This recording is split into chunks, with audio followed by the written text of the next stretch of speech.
Hello अस्सलाम वालेकुम। Hope आप सब फाइन होंगे। जैसे कि आज हमारा लेक्चर नंबर 2 है, क्लास 9th की biology, chapter number 1, introduction to biology. इससे पहले हम पढ़ चुके हैं बायोलॉजी के डिफरेंट ब्रांचेस। आज हम पढ़ेंगे relationship of biology with other sciences. Biology is in one way or other is integrated with other disciplines of science. Biology क्या है कि दूसरी फील्ड के साथ इन्वॉल्व और टच है। ये मुमकिन नहीं कि हम बायोलॉजी की स्टडी करें और दूसरी फील्ड्स का इंटरफेयर ना हो उसके साथ, क्योंकि द एनिमल्स मूव, वॉक और run on the principles of physics. जितने भी एनिमल्स से जानदार हैं, मीन्स खुद ह्यूमंस जो 2 लेग्स या 4 लेग्स पे वॉकिंग एनिमल्स हैं, वो फिजिक्स के रूल तहत करते हैं। There is a similarly between working principle of lever in physics and human limbs. Humans जो थाई लिम्स होती हैं, वो लीवर का जो होता है टर्निंग या टॉर्क या मूवमेंट, आर्म की तरह बिल्कुल इसी तरह वर्क करता है। इसी तरह से हम कहते हैं the behaviour of atoms and molecules underline and explain the behaviour of living cell. Atoms है, हम कहते हैं किसी भी मैटर का बेसिक यूनिट है वो एटम है, और किसी भी लिविंग ऑर्गेनिज्म का बेसिक यूनिट सेल है। तो बेसिकली मॉलिक्यूल्स हैं, टिश्यूज़ हैं, ये बेसिक सेम है इनकी, इसलिए उनको समझने के लिए हमें इनकी चीज़ों की स्टडी लाजमी है। Physical structure of atoms molecule determine their chemical properties and their role play in cells. अब जैसे कि प्रोटीन एक मॉलिक्यूल है, उसे समझने के लिए उसकी वर्किंग प्रिंसिपल कैसे होती है, वो काम किस तरह करता है, उसका रोल कैसे ह्यूमन बॉडी पे, उसके लिए हमें लाजमी तौर पे फिज़िक्स के कुछ रूल आने चाहिए। To understand biology basic knowledge of chemistry is necessary. उसके अलावा हमें केमिस्ट्री भी थोड़ी बहुत आनी चाहिए अगर हमें बायोलॉजी समझनी है। The biology is not an isolated science. Biology एक वो मतलब कि महदूद किस्म की साइंस नहीं है, लामहदूद साइंस है।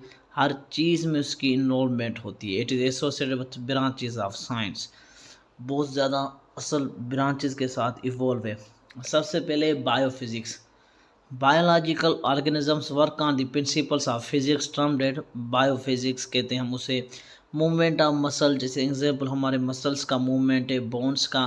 The study of biological phenomena on the principle and laws of physics is called biophysics. उसे हम क्या कहते हैं? बायोफिजिक्स कहते हैं। अब हमारे आर्म्स की जो मूवमेंट है, लेफ़्ट राइट या राउंड, तो वो क्या है कि उसका जो वर्किंग प्रिंसिपल है वो फिज़िक्स उसे वेल डिफाइन करता है और उसे हेल्प देता है। उसके अलावा सेकंड है हमारे पास बायोकेमिस्ट्री।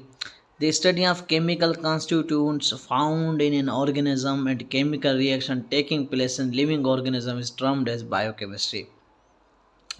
अभी केमिकल कॉन्स्टिट्यूट्स हमारे लिपिड्स हैं, प्रोटीन्स हैं, कार्बोहाइड्रेट्स हैं, उनके जो रिएक्शंस होते हैं उससे जो एनर्जी मिलती है, उस सारे प्रोसेस को समझने के लिए बायोकेमिस्ट्री बहुत ज़्यादा इंपॉर्टेंट है।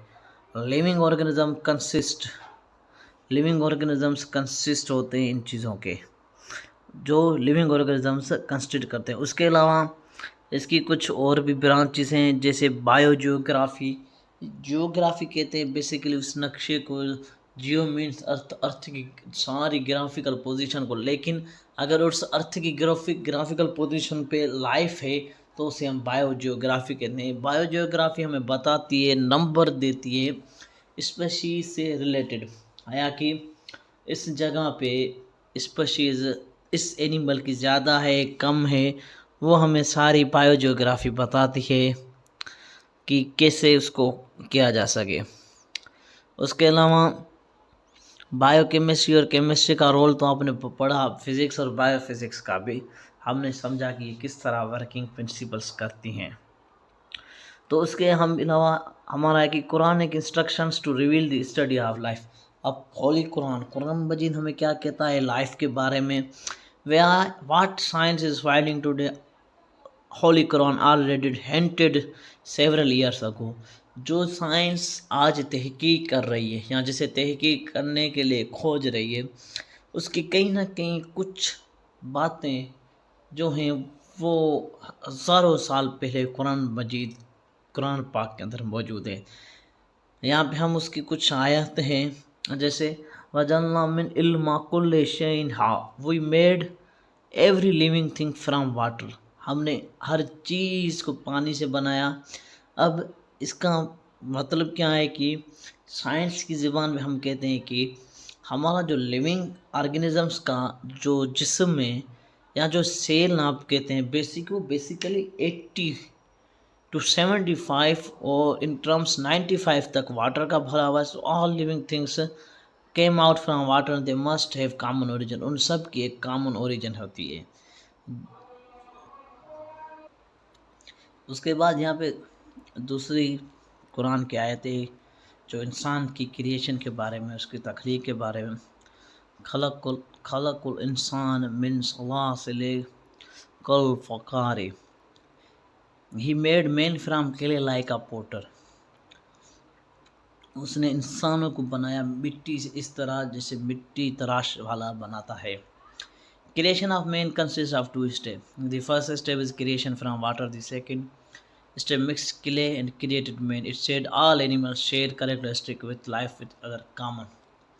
तो इसका साइंसी मंतक क्या है कि सारे इंसान हैं वो अपनी बेसिक कैरेक्टरिस्टिक्स जो उन्हें डिफ़ाइन करती है कि हम ह्यूमन से हेमियोसोपियंस हैं, वो एक दूसरे के साथ शेयर करते हैं।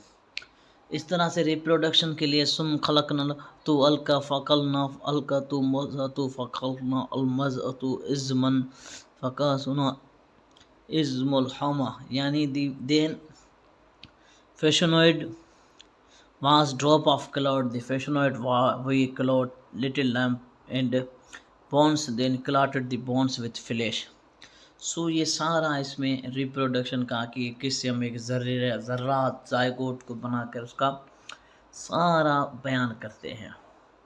तो इन कुरान आयत से हमें क्या मिलता है कि एक पूरी हमें मिलती है कि किससे एक प्रोसेस लाइफ का वजूद में आता है, उसके वर्किंग, उसके काम करने का तरीका, ह्यूमन बॉडी किस तरह वर्क करती है, रिप्रोडक्शन कैसे हुई उसकी, खुद उसकी तख्लीक कैसे वजूद में आई, उसके अलावा वो बनाया किससे गया।